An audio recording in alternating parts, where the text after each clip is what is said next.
I've been hiking solo for about 6 years now. I'm comfortable enough in the wilderness that I don't need to stick to main trails anymore, which is probably what got me into this situation in the first place.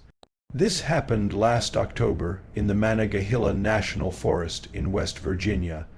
I had driven up from Virginia for a long weekend, planning to hit some of the more remote sections that didn't see much traffic.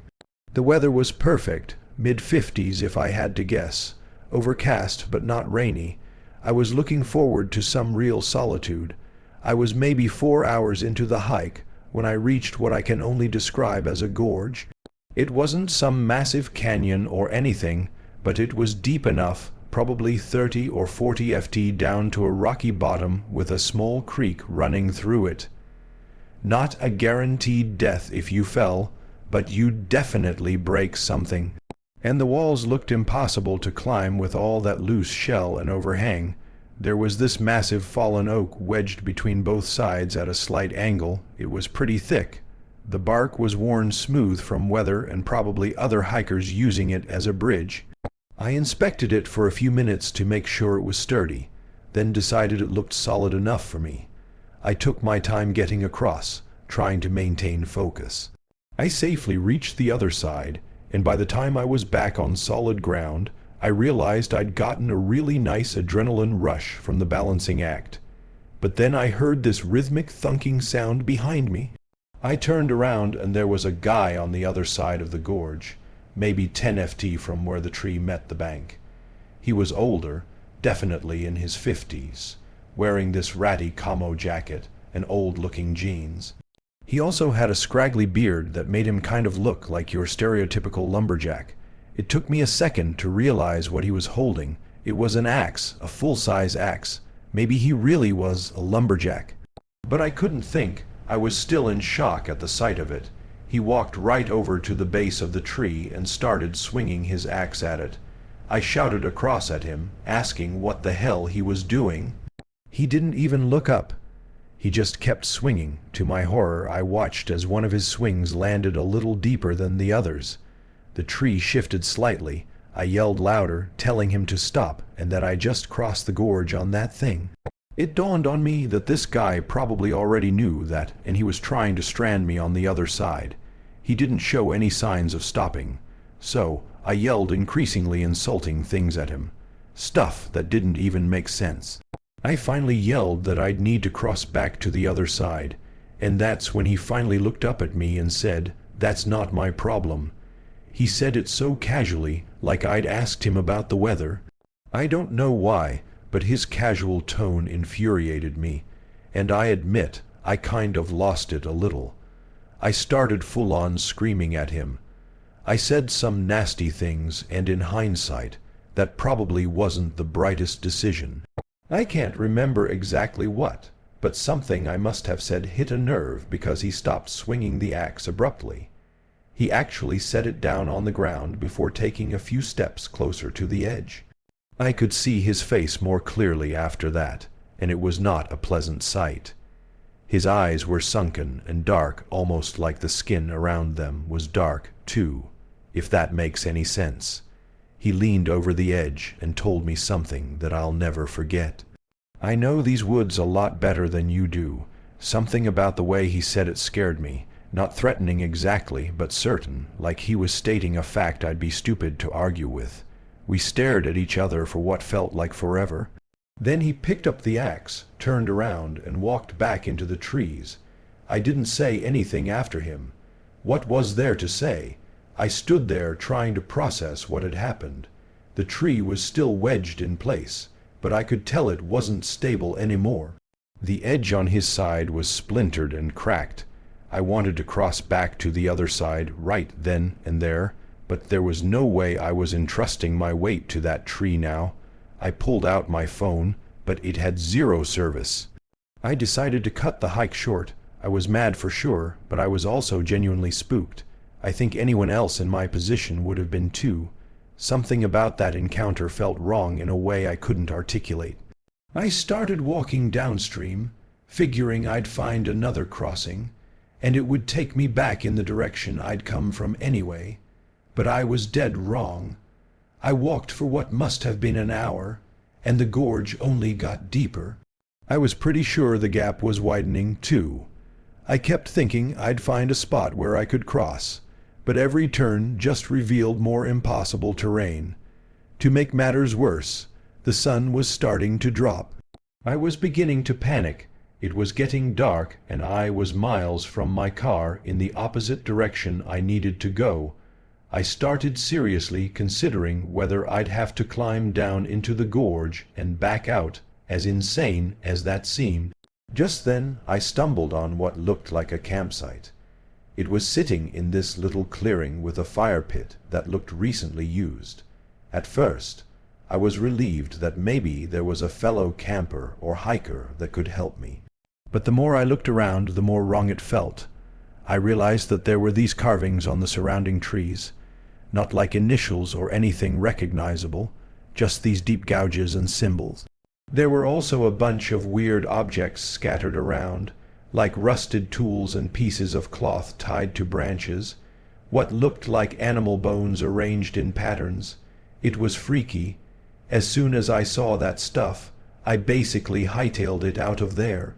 I was about twice as scared as I had been 2 minutes ago, which was saying something.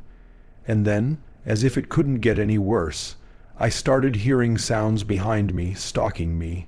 Footsteps or something like footsteps.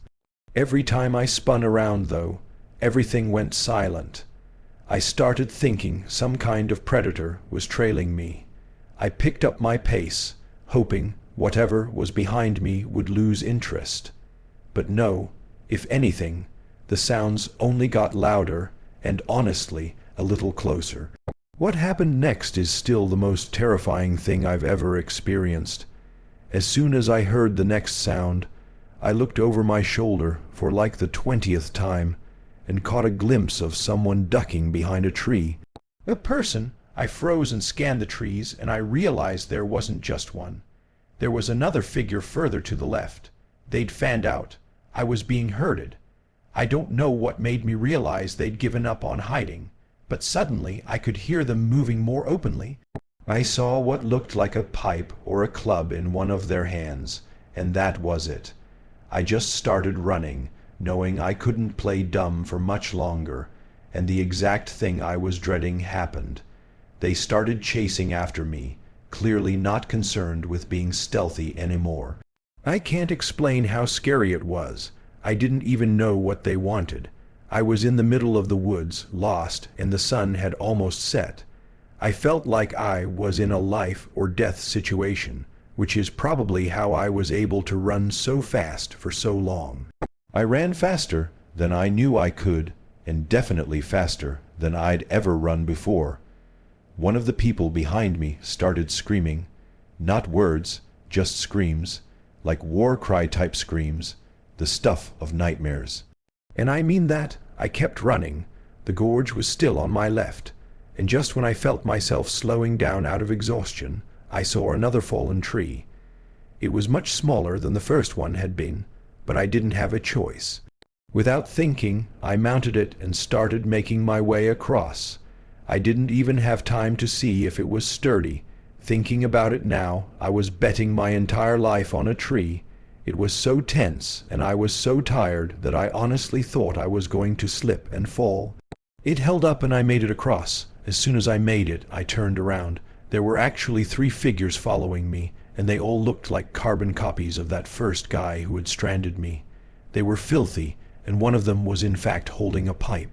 I watched as the first one put his hand on the tree like he was going to cross. Then he stepped back down.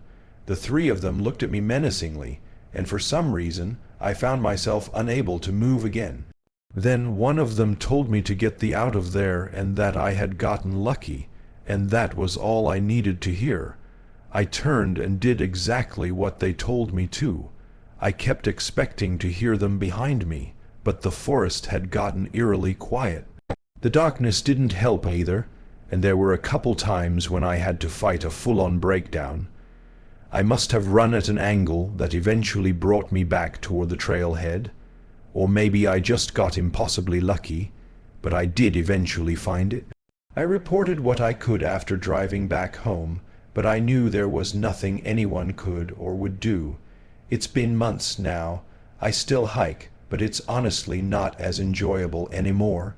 I really hope I start enjoying it again, because hiking used to be my absolute favorite thing to do, and now I can't even enjoy it without thinking about that experience.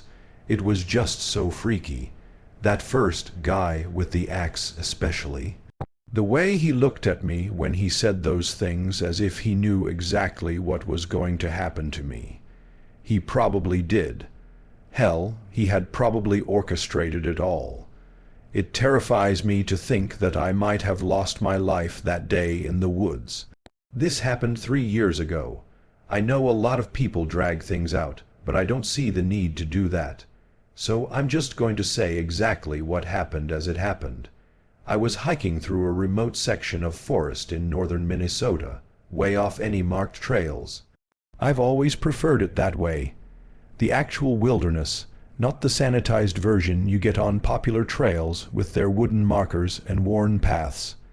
Just me and the woods, the way they're supposed to be. I'd been out there for maybe 4 hours when I noticed I'd lost my bearings. It happens sometimes when you're not following a trail, but usually I can orient myself pretty quickly. This time was different. Nothing looked familiar. The sun was still high enough that I wasn't in immediate danger, but that sick feeling of being lost was already settling into my stomach. I tried to stay calm and kept walking, telling myself I'd spot something recognizable soon. But instead, I started picking up on this rustling sound behind me. The last thing you'd want to hear if you're in my position. The rustling wasn't constant. Just every 30 seconds or so, like something was matching my pace.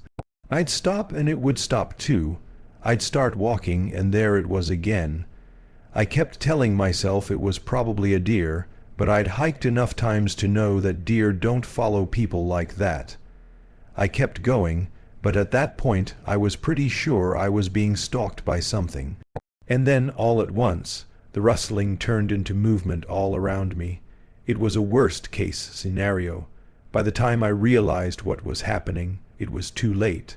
I was surrounded on all sides by a pack of wolves. 6 or 7 of them, if I had to guess. Some of them were snarling at me, and some of them were just staring. But it was clear to me that to them I was a meal. I wasn't going to go down without a fight. Though I had my knife out, even though I knew the odds were stacked against me, I remember thinking, this is it. This is actually how I'm going to die. Alone in the woods because I was too stubborn to stick to the marked trails. I was trying to decide if I should make myself big or stay still or what, when every single wolf suddenly went rigid all at once, too.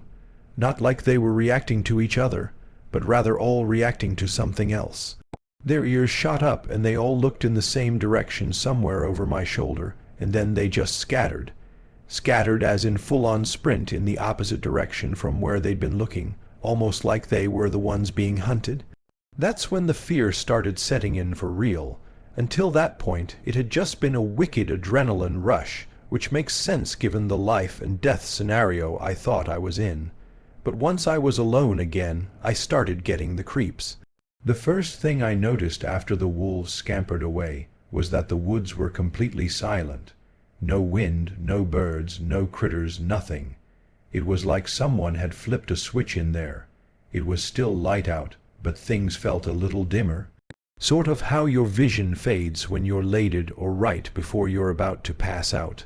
But the worst part by far was why the wolves had run off in the first place. I mean, they had been scared of something. That much was obvious, but whatever could have scared off an entire pack of wolves from a long distance away, I couldn't imagine. I needed to keep moving, but I felt really unsettled, even in the daylight. I kind of wanted to follow the wolves, but I was pretty certain I had been walking in the right direction to begin with. So I was at a crossroads. Follow the wolves just to potentially get encircled again and get even more lost, or continue in the right direction and possibly encounter whatever it was that had scared them off. An impossible choice. I ultimately decided to keep walking in the direction I thought would take me out of the woods, which meant walking toward whatever it was that the wolves had been freaked out by. My logic was I could waste an hour walking the way the wolves had come from only to turn around anyway, and have to walk back in the dark, or just bite my tongue and walk that way while I still had daylight. So that's what I did.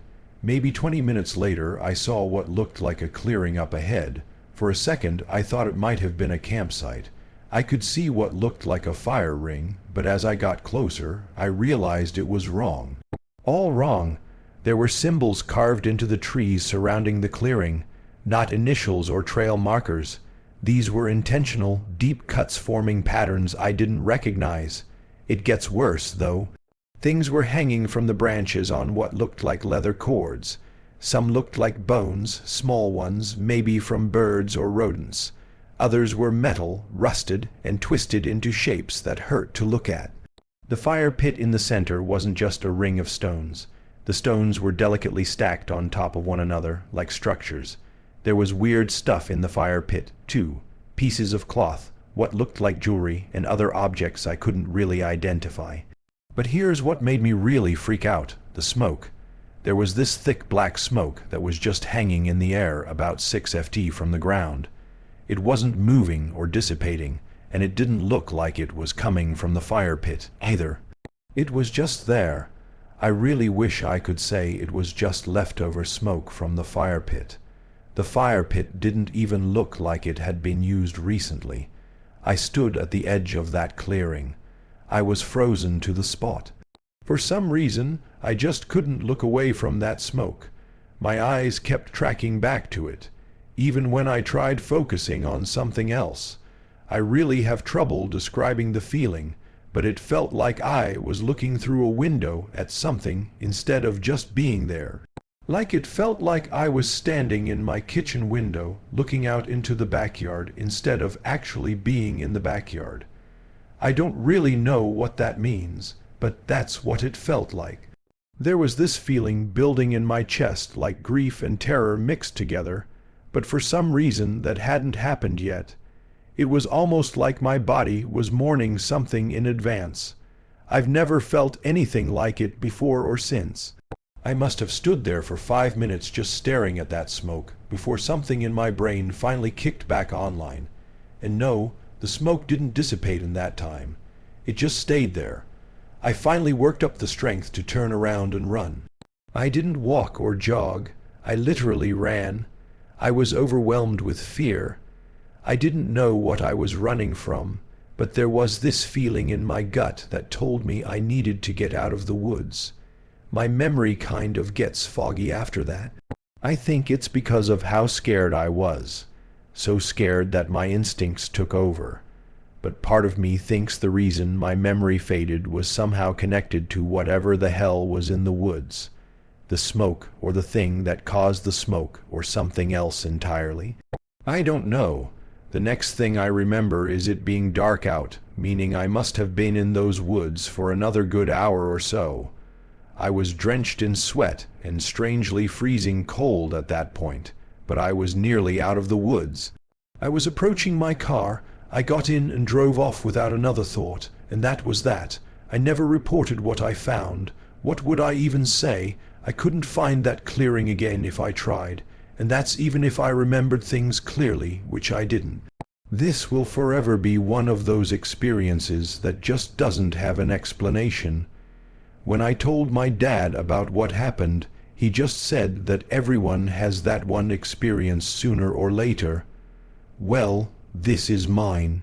And the thing that I still think about from time to time is not how those wolves behaved, how that campsite looked, or even that impossible smoke that just hung in the air. It's the memory loss. From all the research I've done, scary moments get remembered better, not worse. So I have no choice but to think that everything that happened that day was connected. Back when I was younger, me and my friends loved to go camping. Once we got our licenses at 16, we were out almost every weekend camping in new spots. Our parents didn't really care as long as we were able to protect ourselves. For this reason, my dad let us borrow one of his guns. It was a Taurus G2C. This happened when we were 18 and seniors in high school. In February, me and my girl Megan, my friend Colin, and his girlfriend Anne were going to drive to Arkansas and backpack the Ozarks to look at some natural waterfalls. It was a 9-hour drive from where we lived, so we left early and made it there around 7:00 p.m. We set up camp at one of the setup sites for the night since it was late and we were tired. My girl and I were sharing a tent, and Colin and his girl were sharing another. I had the gun in my tent. Nothing happened on the first night. The next morning, we woke up and made breakfast and drove to the start of the trail. We were going to hike to a waterfall and then go find a place to set up camp. On the hike to the waterfall, Anne kept saying she saw someone standing still and staring at her, but he had been following and she hadn't seen him move. So we stopped to look, and we saw a man quickly run away. Colin yelled at him to off, or we'll kick his ass, mostly probably for show to impress his girl. We were capable of defending ourselves, though, if needed. We continued the hike and didn't see him again. We eventually made it to the waterfall, and there we had lunch and took pictures. After about 2 hours, we decided to go find a place to camp before it got dark. While we were looking for a place to set up camp, I noticed a freakishly tall, skinny woman staring at us. She had to be at least 6'5". It genuinely freaked me out. I pointed her out, and everyone else got unsettled too. We yelled at her to leave us alone and told her we had a gun. She turned around and walked away. We decided to hike further since we were all creeped out. We had no idea if the two weirdos were connected somehow. After another hour, we found a nice spot next to a small flowing creek with a relatively deep pool of water. So, we decided to get in the water and relax. While we were splashing around, we talked about the earlier incidents and joked that they were probably hillbillies on drugs. When the sun started to set, we decided to get out and make dinner. We brought chicken breast to grill, rice and vegetables to boil, and some potatoes. We always ate well on our campouts. While I was cooking, Colin set up his tent and helped me with mine. I finished cooking, and we ate before cracking open some of the alcohol we brought.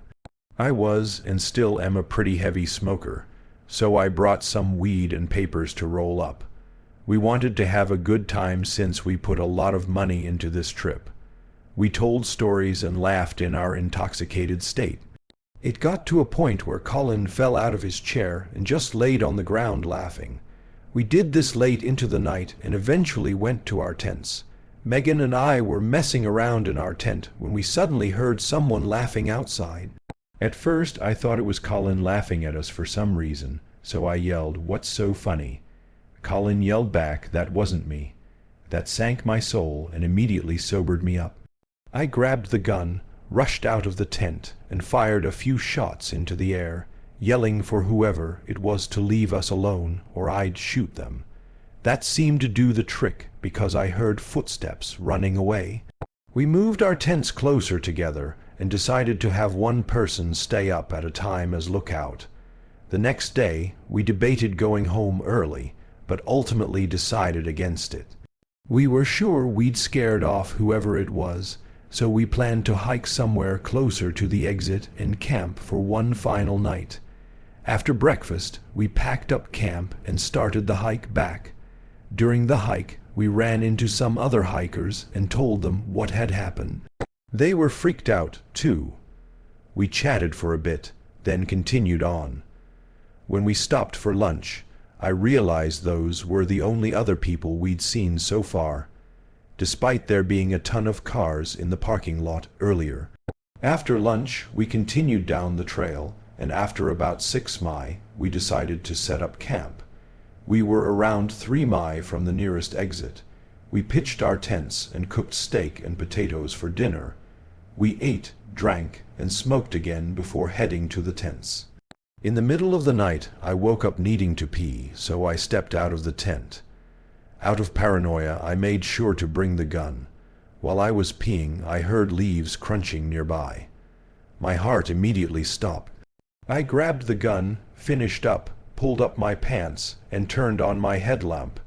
The beam revealed the man from the day before, standing in the distance, holding a machete. I could see him clearly this time. Long, dirty black hair and super lanky. I screamed and raised the gun as he started charging at me. I fired off every shot I had and must have hit him somewhere because I heard him yell and saw him fall. By now, Colin, Megan, and Anne were all awake. I told them to pack up. We needed to leave fast. I didn't want to involve the police since I wasn't sure if I could get charged for something. And honestly, his life didn't seem worth it. We didn't bother packing the tents since there wasn't time. We grabbed our bags and practically ran the final 3 miles, making it back to the cars in under an hour. We climbed in, locked the doors, and decided to sleep in the car for the night. We covered the windows and tried to get some rest. When we woke up in the morning, we left immediately and stopped for breakfast at a diner in a small town. We never called the cops, and I'm still conflicted about whether we should have. This happened years ago, and no reports about it ever came out. So, for all I know, those psychopaths are still out there.